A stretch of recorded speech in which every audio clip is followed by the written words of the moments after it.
Hey, what's going on, everybody? My name is Matt Jarbo. This is $3 Theater, and this news dropped yesterday, but I wasn't able to get to it as soon as it came out.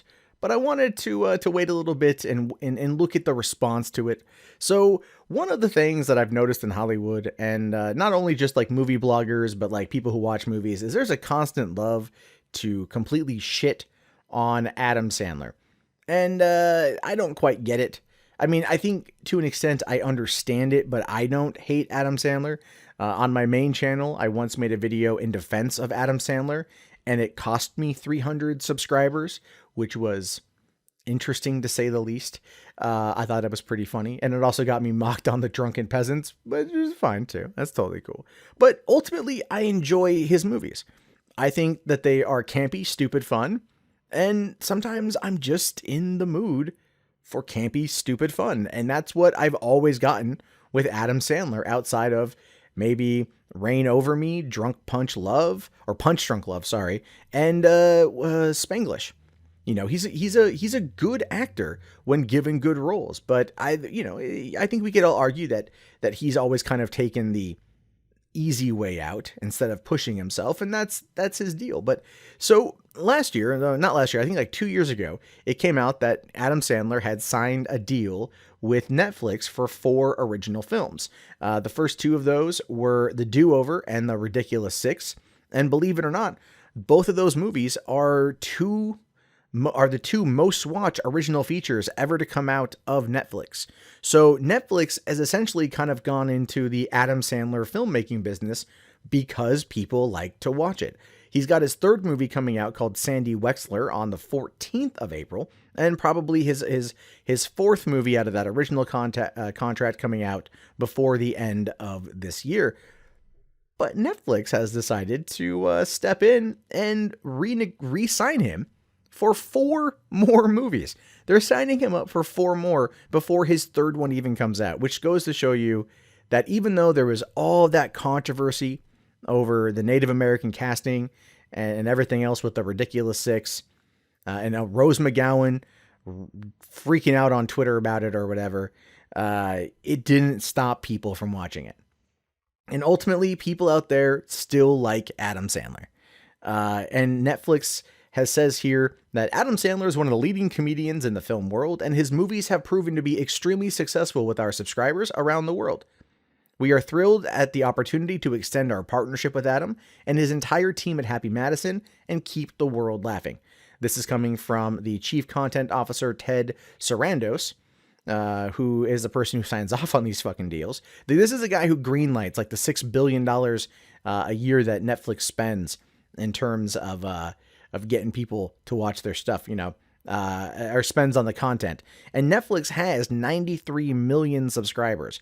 So at $10 a month, that's like, I don't even want to do the math. What is that? $9.3 billion a month that they make. I mean, Netflix is making money hand over fist. And while Netflix very much wants to win an Oscar or to win an Emmy or to win awards, and they are very much playing the game in Hollywood, they know that their bread and butter is with this kind of content. And even though there are people out there that don't like it, and they're very vocal about it, and people in the movie blogging industry are very, very against Adam Sandler, it's not going to stop people from watching it. And honestly, it just goes to show you that their negativity towards Sandler is probably one of the things that keeps him going. There's a lot of people out there that like to watch out of pure spite. And so all the times that they rally against the Ridiculous Six and they rally against all the other things that Adam Sandler has done, they only actually draw more people to him. And I think as we start to see, as we continue down this path of outright negative movie commentary, which is one of the things I actually do try to avoid on this. My goal with this channel is to talk about movies and the entertainment industry in a way that while I'll be critical of things, I'm not going to come into something from a purely, it's gonna suck ass mentality. I mean, look, I rallied against Ghostbusters. I was heavily, heavily critical against Ghostbusters, but I still went into it hoping to God I was going to be entertained. I just wasn't. Both times I saw the movie because I'm a glutton for fucking punishment. Now, one of the things with Adam Sandler, though, is when he signed his original deal, he made a dumb joke saying, "Oh, I love Netflix because it sounds like Wet Chicks." And it's people are trying to use that against them. But this is what he says now. He says, Love working with Netflix and collaborating with them. Love how passionate they are about making movies and getting them out there for the whole world to see. They've made me feel like family, and I can't thank them enough for their support. And that's probably because they're like, Adam, just do, people are watching it. Here are the numbers. All right. People are watching it. This is what we want. You get to do whatever you want to do. Here's money to do it. Now, what I would like to see is, I know they're hiring Adam Sandler because it's Adam Sandler and his name still puts butts in front of screens, and still puts butts in movie theaters, depending on if the movie is any good or not. What I'd like to see is Happy Madison branch off and to do more things like Grandma's Boy, which was a really funny movie. And even though that came out, like I want to say 12 years ago, 11, 12 years ago, it's still a hilarious movie. It had a good script, a good cast of characters, and it was fun. And I want to see more. Like Joe Dirt also was Happy Madison. Joe Dirt 2, I think they probably tried too hard and whatever, but still, I mean, like those are the kind of Adam Sandler produced movies I would like to see. Bringing back his I don't mind him working with his friends, like Alan Covert and everything else, and Rob Schneider, all those guys, Kevin Hart, or not Kevin Hart, Kevin, who cares what his name is? I really can't remember his name right now, but I like Adam Sandler enough I'd like to see him do more things like that.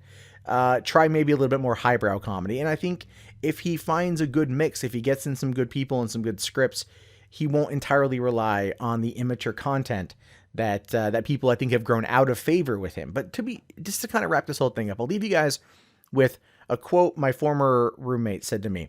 We were talking about Family Guy one night, and I told him, I don't like what Family Guy has become. I don't like their comedy anymore. And he says, well, if you think about it, Family Guy produces the same kind of comedy they produced back in the 90s before they were canceled. All right. So their comedy is the same, but it's you that's grown up. So is that something you're taking into consideration? And that, honest to God, made me stop for a second and go, maybe it's my tastes have changed. Maybe it's their quality has remained the same. I enjoyed it when I was younger, but now not so much. And then I went through a time period where I couldn't watch Family Guy. And then now I'm back to watching Family Guy and laughing my ass off at it. So things change, tastes change, they come back. People have different experiences that alter how they view certain things, but eventually they might find their way back to it. So what I'm trying to recommend here, if you've made it this far into this video, is approach Adam Sandler with a grain of salt. Hope to be entertained, but don't be super upset if you're not, because anything can happen. But I mean, I would always say give every movie at least one watch, because you never know what gem you might find. You never know what you might find that you enjoy more than you thought you might. And we all have a movie that we can say, yeah, I went into it thinking it was going to completely suck ass. I went into this movie because the trailers were shit. No one told me anything good about it. And I walked out going, what the fuck? And I think one of the best examples of that recently has been Iron Fist, right? The TV series. Critics panned the shit out of it. Fans came out saying, did we watch a different show? This was great.